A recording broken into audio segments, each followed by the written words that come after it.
23 মে শনিবার সন্ধ্যা 6টা। পৃথিবীর সবচেয়ে ক্ষমতাধর ব্যক্তি ডোনাল্ড ট্রাম্প তখন তার বাসভবনের ভেতরে। আর ঠিক সেই সময় মাত্র কয়েক মিটার দূরে শুরু হয় টানা গুলির শব্দ। কয়েক সেকেন্ডের মধ্যে লকডাউন হয়ে যায় পুরো এলাকা। প্রশ্ন হচ্ছে, কে ছিল সেই হামলাকারী? কেন বারবার ট্রাম্পকে লক্ষ্যবস্তু বানানো হচ্ছে? আর এই ঘটনার পেছনে উঠে আসছে এমন কিছু তথ্য যা নিরাপত্তা বিশেষজ্ঞদেরও ভাবিয়ে তুলেছে। পুরো ঘটনা জানতে ভিডিওটি শেষ পর্যন্ত দেখুন। আপনারা দেখছেন বিডি নিউজ রাডার। বিশ্বের গুরুত্বপূর্ণ ও আলোচিত ঘটনাগুলো নিয়ে নির্ভরযোগ্য আপডেট পেতে চ্যানেলটি সাবস্ক্রাইব করে আমাদের সঙ্গেই থাকুন। 23 মে শনিবার সন্ধ্যা 6টার দিকে ওয়াশিংটন ডিসির 17তম স্ট্রিট এলাকায় হঠাৎ করেই পরিস্থিতি উত্তপ্ত হয়ে ওঠে। ডোনাল্ড ট্রাম্পের বাসভবনের খুব কাছাকাছি একটি সিকিউরিটি চেকপয়েন্টে উপস্থিত হয় এক তরুণ। প্রথমে তাকে সাধারণ একজন পথচারী বলেই মনে হচ্ছিল, কিন্তু কয়েক মুহূর্তের মধ্যেই সে তার ব্যাগ থেকে একটি রিভলভার বের করে সিক্রেট সার্ভিসের সদস্যদের লক্ষ্য করে অস্ত্র তাক করে। এরপরই শুরু হয় গোলাগুলি। কয়েক সেকেন্ডের মধ্যে শান্ত পরিবেশ পরিণত হয় আতঙ্কের নগরীতে। ঘটনাস্থলে উপস্থিত নিরাপত্তা বাহিনীর সদস্যরা দ্রুত পাল্টা ব্যবস্থা নেন। প্রত্যক্ষদর্শীদের তথ্য অনুযায়ী কয়েক মিনিটের এই সংঘর্ষে 15 থেকে 30 রাউন্ড পর্যন্ত গুলি ছোড়া হয়। সে সময় ডোনাল্ড ট্রাম্প বাসভবনের ভেতরেই অবস্থান করছিলেন। নিরাপত্তা প্রোটোকল অনুযায়ী দ্রুত পুরো এলাকা সিল করে দেওয়া হয়। হোয়াইট হাউসের নর্থ লনে অবস্থান করা সাংবাদিকদের নিরাপদ স্থানে সরিয়ে নেওয়া হয় এবং জারি করা হয় লকডাউন। এবিসি নিউজের সিনিয়র সংবাদদাতা সেলিনা ওয়াং তখন একটি পিটিসি ধারণ করছিলেন। হঠাৎ করেই গুলির শব্দ শুনে তিনি এবং আশপাশের সাংবাদিকরা মাটিতে শুয়ে পড়েন। কয়েক মুহূর্তের মধ্যেই নিরাপত্তা বাহিনী পরিস্থিতির নিয়ন্ত্রণ নিয়ে নেয়। এই পর্যন্ত দেখে আপনার কি মনে হচ্ছে? ট্রাম্পকে ঘিরে নিরাপত্তা ব্যবস্থা কি যথেষ্ট শক্তিশালী, নাকি এখনও বড় ধরনের ঝুঁকি রয়ে গেছে? আপনার মতামত কমেন্টে জানাতে পারেন। ঘটনার পর তদন্তকারীরা হামলাকারীর পরিচয় নিশ্চিত করেন।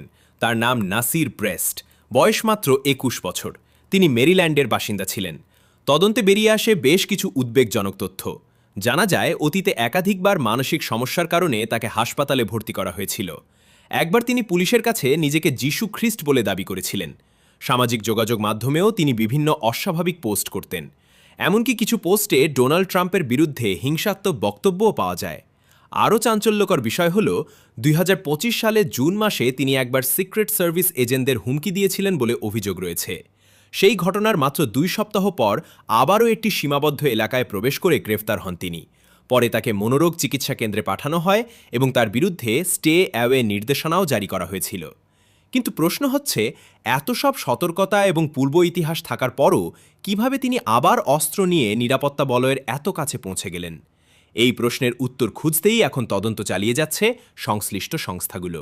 ঘটনার পর আহত অবস্থায় নাসির ব্রেস্টকে জর্জ ওয়াশিংটন ইউনিভার্সিটি হাসপাতালে নেওয়া হয়।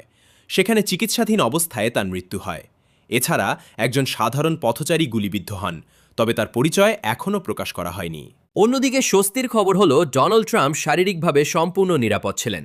সিক্রেট সার্ভিসের কোনো সদস্যকেও হাসপাতালে ভর্তি হতে হয়নি। এফবিআই পরিচালক কাশ প্যাটেল জানিয়েছেন তাদের এজেন্টরাও তদন্তে যুক্ত হয়েছেন এবং পুরো ঘটনার প্রতিটি দিক খতিয়ে দেখা হচ্ছে। মার্কিন কংগ্রেসের স্পিকার মাইক জনসন সিক্রেট সার্ভিসের দ্রুত ও সাহসী পদক্ষেপের প্রশংসা করেছেন।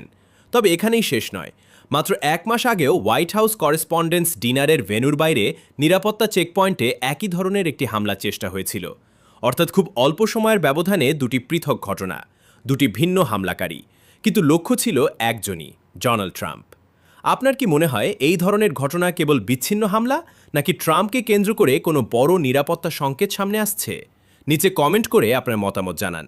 আপনার মন্তব্য আমরা গুরুত্ব সহকারে পড়ি।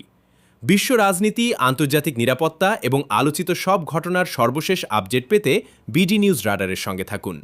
ভিডিওটি ভালো লাগলে লাইক দিন, বন্ধুদের সঙ্গে শেয়ার করুন এবং এখনও সাবস্ক্রাইব না করে থাকলে সাবস্ক্রাইব করে বেল আইকনটি অন করে রাখুন।